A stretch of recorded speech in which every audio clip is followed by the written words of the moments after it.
Le JT des nouvelles techno fait son grand retour sur TV5 Monde. Au menu aujourd'hui, pèse personne, montre, luminaire. Les objets connectés envahissent notre quotidien.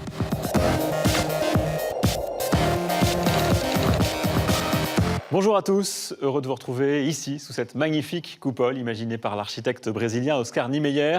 On parle donc objets connectés dans un instant avec le fondateur de WeThings, une entreprise française à la pointe de l'innovation en la matière. Mais d'abord, c'est le banc d'essai. Ils seront bientôt partout, les objets connectés, dans votre salle de bain, dans votre cuisine et même à côté de votre lit. Autant de produits qu'il est déjà possible de contrôler avec son smartphone. C'est le cas notamment de cette lampe d'ambiance conçue par une entreprise lyonnaise, 55. Vous le voyez, un design épuré qui cache derrière une série de petites diodes, des LED. Et c'est à partir de mon téléphone que je peux choisir l'intensité et la couleur de l'éclairage. Le choix est quasiment illimité. La lumière peut aussi suivre le rythme de ma musique. Les objets connectés, on les trouvera aussi bientôt dans nos plantes. Et oui, ceci est une sorte de fausse branche électronique.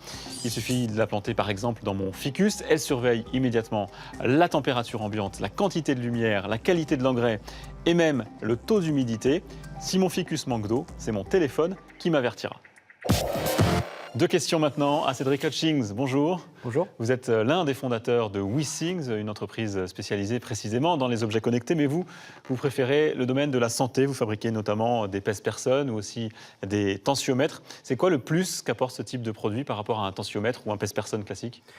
Tout simplement, c'est mettre votre santé en perspective. C'est non plus enregistrer une mesure et puis l'oublier tout de suite après, mais permettre à des objets qui vont fabriquer une mesure sur votre santé, donc votre poids, votre tension artérielle, votre niveau d'activité, d'enregistrer toutes ces mesures et de constituer automatiquement un tableau de bord pour d'abord que je comprenne où j'en suis et puis, plus important, que je comprenne ce que je peux faire pour améliorer ma santé.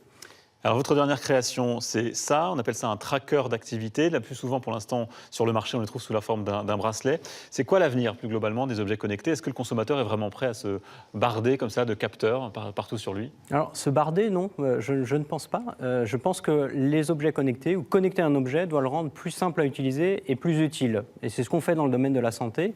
Et on pense qu'en particulier, les objets de type tracker d'activité, comme le WeThings Pulse, peuvent vous rendre service à condition qu'ils ne vous compliquent pas plus la vie. Donc, il ne s'agit pas de faire des objets ostentatoires ou de mettre des objets connectés pour la valeur connectée. Je pense qu'on ne se souciera pas demain de l'aspect connecté. Donc, en deux mots, la connectivité, je ne pense pas que ça soit une valeur en soi.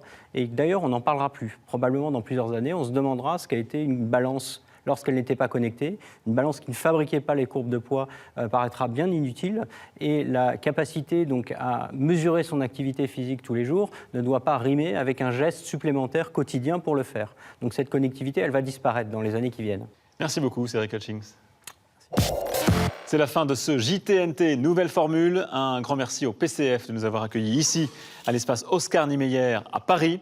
Rendez-vous dans une semaine sur TV5 Monde.